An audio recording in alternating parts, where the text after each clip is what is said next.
we've been telling you, security is being ratcheted up across the country in response to the strikes in Afghanistan. CNN's Jean Meserve explains this increased push toward homeland defense. Many states and localities like Los Angeles already had plans to deal with possible terrorist retaliation for U.S. strikes and rolled them out automatically. This is something that had been planned, weeks ago and went into operation as we planned. In Washington, D.C., a joint command center was activated to coordinate the various law enforcement agencies with jurisdiction in the city. Sunday, they monitored, among other things, an anti-war demonstration across the street from the White House. We haven't gotten any threats at all today. Again, I think it's just wise for us to all be in a heightened state of alert. The Federal Bureau of Investigation emphasized that very point Sunday, using its national threat warning system to urge law enforcement to be, quote, at the highest level of vigilance and evaluate whether additional local security measures are warranted. The man who starts Monday quarterbacking Homeland Defense says citizens have a part to play. These people have chosen America as their battleground. This is their battlefield. And not everybody's in uniform, but in a sense, we all have a responsibility to help secure our borders. So I say to everybody, don't be fearful, be alert. In more than 300 ports, the U.S. Coast Guard started 24-hour armed surveillance, its largest port security operation since World War II. The Coast Guard also upped from 51 to 72 the number of security zones it's established around nuclear power plants and fuel facilities. And the state of California also stepped up infrastructure security. We have taken extra precautions to protect the electricity grid, the water project, including dams, bridges, and reservoirs. There were a few scares. A major highway north of Washington was shut for an hour while police brought in bomb-sniffing dogs to check out two Ryder trucks driven by men who, when stopped, made reference in broken English to President Bush. False alarm. It turns out they weren't threatening the president, but helping him, transporting stage equipment used at a presidential appearance earlier in the day. There are some state and local governments that are taking no additional steps in the aftermath of the U.S. strikes because they say they've been on their highest state of alert since September 11th. Jean Meserve, CNN, Washington. Well, we don't know exactly how you measure national nervousness, but we are reasonably certain it's running pretty high tonight. If every action has an equal and opposite reaction, there is plenty of reason to be concerned about the reaction, what it will be to the attacks today. We're joined now by the mayor of Salt Lake City, Rocky Anderson, mayor of Baltimore, Martin O'Malley, and the mayor of Indianapolis, Indiana, Bart Peterson. Good evening to all of you. Good evening. Mayor Anderson, let me start with you, since perhaps you have a little bit more reason to be on edge tonight. You have the whole world coming to your city in February for the Winter Games. What's it like out there? Do you have all the help you need right now? Have you ratcheted up security in the last 12, 24 hours? Well, we have ratcheted up security. We've gone into a heightened state of alert. We have dedicated more police officers at certain buildings where we think there is a greater likelihood of some kind of retaliation from one or the other side. We want to make certain that those in our Muslim community are protected as well as everybody else in the community. And then, of course, as you mentioned, we have the Olympics coming in February 2002, and we have been in the planning, engaged in a rigorous planning for 4 years now. It's been a great collaboration between national, state, and local law enforcement. And with the meetings we had last week with Speaker of the House Dennis Hastert, the Director of the FBI, Director of Secret Service, the Attorney General, Secretary of the Army, we have received every assurance that we will be provided everything necessary to reduce the risk to an absolute minimum during those Olympic Games in Salt Lake City. And Mayor O'Malley in Baltimore, did you have a Homeland Defense, I don't know what it would have been called, Civil Defense, Baltimore Defense, did you have a plan in place prior to September 11th, and have you changed it since? Well, the answers to that are yes and yes. I mean, all of us had plans for, natural emergencies and hurricanes and things of that nature, but we very quickly refined our plan. We had a security consultant come in, and we looked at the city's vulnerabilities in terms of our infrastructure, not only public infrastructure, you know, the water supply and things of that nature, but also, you know, the bridges and the dams and the railways and the rail yards, and we have a port as well. So were you surprised? all of those things have gotten additional attention. Were you surprised by anything that the security consultant told you? Not really. I tell you, you know, a lot of these things, you know, some of them changed from what we initially did on September 11th. There were some things that had a higher priority for us as we, you know, reflected on it and had more time to think about it. But, you know, all of this is a new way of looking at all of these things. We also have a biosurveillance network in place, and we have, you know, bioterrorism and plans now in place at all of our hospitals. And we're doing a lot more than we've ever had to do before, and I suspect there'll be more yet to come. And Mayor Peterson in Indianapolis, the same question, is there a plan? I'm also a little bit curious about how cities are paying for all of this. I assume you have a lot of police officers on overtime these days. It gets a bit expensive. Are you having budget problems on account of all this? Well, budget is an impact, or there is a budgetary impact to all of this, but so far it hasn't been a serious problem. We have an advantage in that we hold the 3 largest single-day sporting events in the world here in Indianapolis, the Indianapolis 500, the Brickyard 400, and now the United States Grand Prix. So we're used to security for very, very large events. We're used to mobilizing large numbers of police officers and firefighters and emergency management personnel, so that is helpful. In addition, we have a terrorism expert who's a consultant to the city and was really already available to us before September 11th. And we just had a group of our firefighters and emergency response personnel go out to Ground Zero less than 24 hours after the attacks on the World Trade Center. So we've got some experienced response personnel as well. It does have a budgetary impact. So far, most of that has been reimbursable expenses by the federal government. But we can't focus, we have to keep some eye on the budget, but we have to focus first and foremost on the safety and security of our citizens. Let me ask you each very quickly, and I mean by that maybe 10-15 seconds each. And I ask this because basically I've been in New York for the last month until today. Outside the city, how nervous, starting in Salt Lake, how nervous is the city of Salt Lake? Are the citizens of Salt Lake? Well, there's been a lot of concern expressed, but mostly focused on the February 2002 Winter Games. And I think the best thing we can try to get the people of all of our cities to do is to remain calm, understand that everybody's doing absolutely everything we can to minimize the risks. Mayor O'Malley, how nervous are they in Baltimore?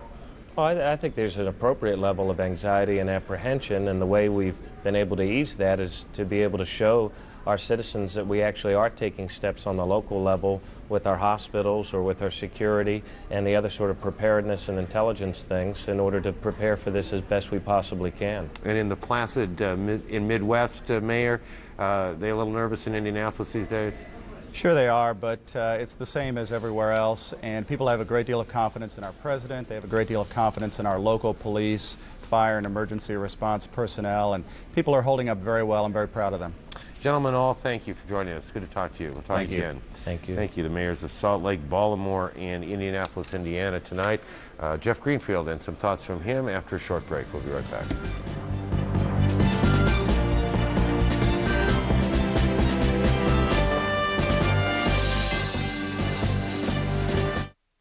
The Power of Caring, brought to you by Cigna.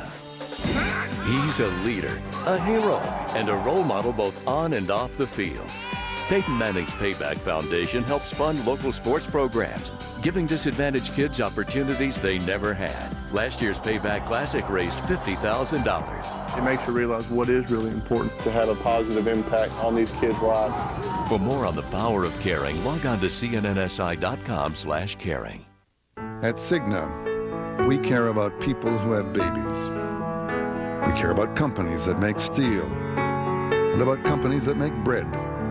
We care about life and about all that makes life great or possible or just better. At Cigna, we care because it is our business to care. But we also care because, well, we have babies too. Cigna, a business of caring.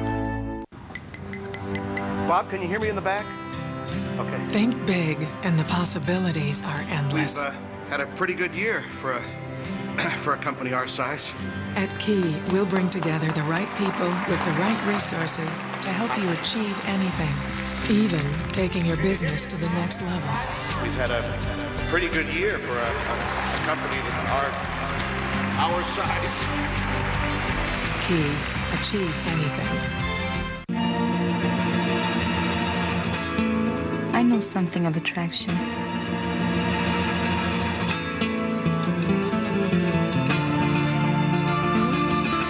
I know something of power. The new car, I think it knows too. The all-new Lexus ES 300, a new world of luxury.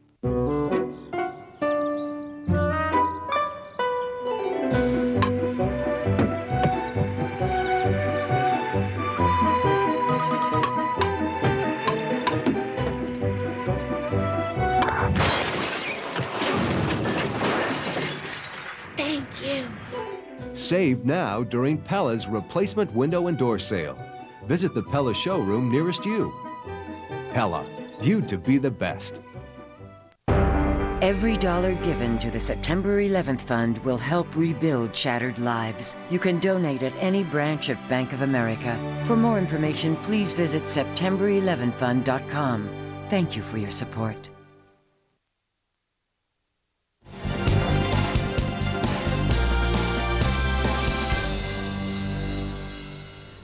When we were talking with former General Wes Clark earlier in the program, we were talking about the fact that today was a day that was fought essentially on American terms, American choice of weapons, American targets. Not always going to be that easy, he said. And our colleague Jeff Greenfield in New York tonight is not about to disagree with the General. Jeff? Nor indeed will it be easy for us, because it is, of course, this story that pulls us to our television sets.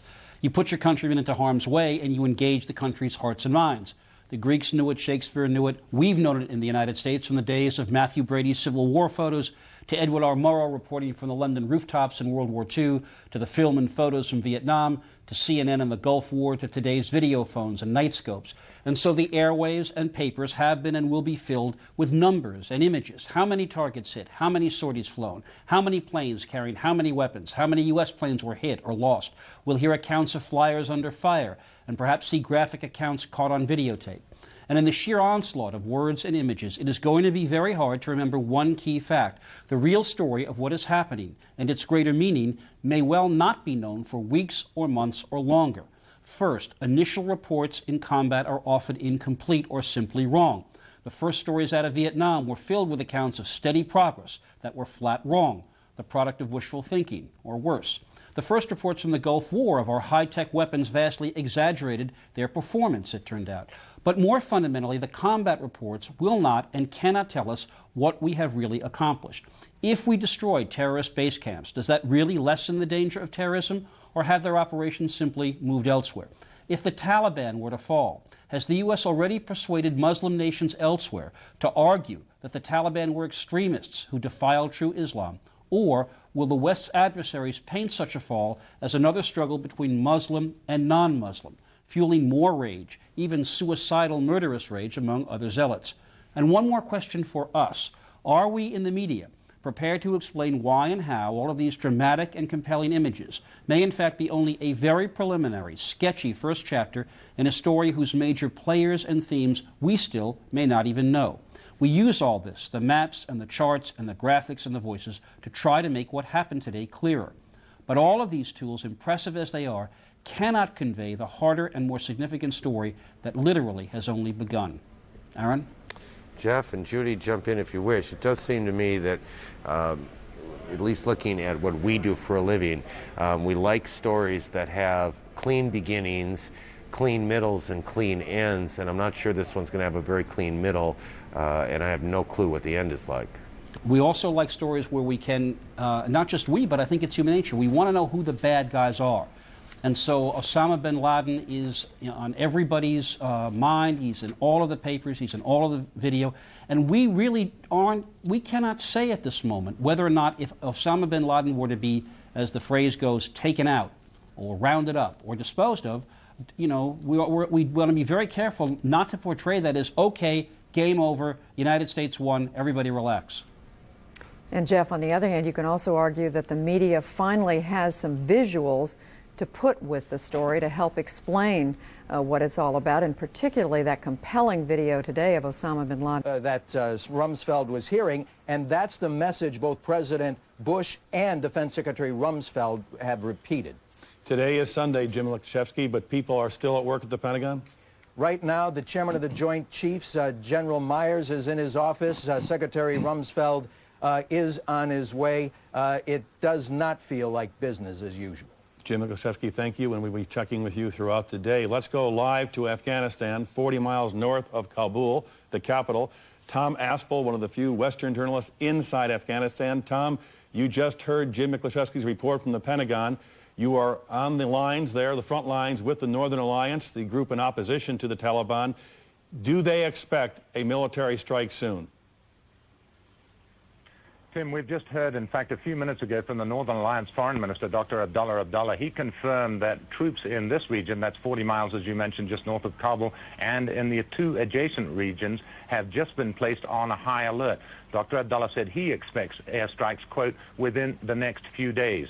He also said that the Northern Alliance has closed its airspace. They have a small finger of airspace leading from Tajikistan in the north down here as far just about 40 miles north of Kabul. He also told us that at Bagram Air Base, that's 20 miles north of Kabul, and that's the front line where the Northern Alliance faces the Taliban troops across a wide plain there on the edge of this massive Soviet-built air base with the longest runway in the country, that that area has now been placed off limits for us. So that leads us to think, coupled with some preparations we've seen, some tanks driving around, test firing their guns in the last few days, a lot of the anti-aircraft weapons mounted on trucks that the Northern Alliance uses as ground weapons also been test fired in the area, leads us to think something is imminent. Tim?